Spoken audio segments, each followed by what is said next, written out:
Good evening mga fitness. So 9:55 PM ngayon. So Tuesday. So papakita ko yung aking meal plan na diet. Tapos yung supplementation ko. Yan. So ito yung aking meal plan diet. Yan. So tatlong perasong Skyflex. Tapos yung kutsara. Yan. Yan, so kutsara. So konti lang naman masyado yung nilagay ko na atsara. Tapos yung mayonnaise yan, mga fitness. Tapos, ito pala yung aking clean yan, so lang detox in clean.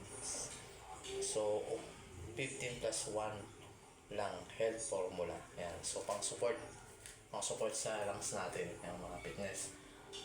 Tapos nakalagay dito is supports respiratory health, then supports immune system. So pang support din siya sa immune system, mga fitness. So lang detox and cleanse. So nakalagay dito is with 3,000 mg. Yan. So nandito rin yung sa likod yung supplement packs nila. So mababasa ko siya dito, mga fitness. So yung supplement packs na. So ito yung aking pang support sa immune system. So supports respiratory health. Yan. So ito yung aking meal plan diet.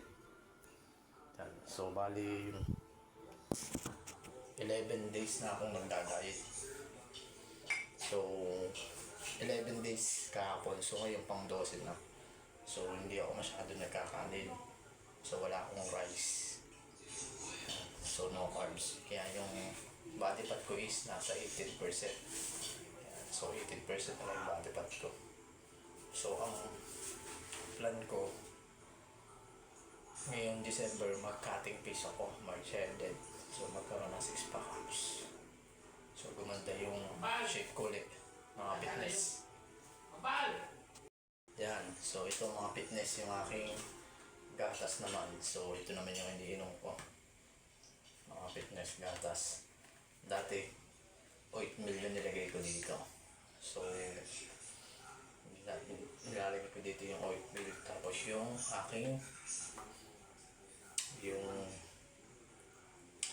low fat milk na gatas. So mababa kasi yung body fats niya, yung saturated. So yun lang mga fitness. So wait na.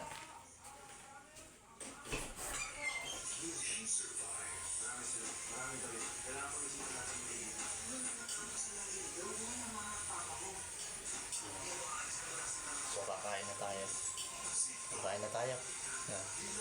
Ng diner.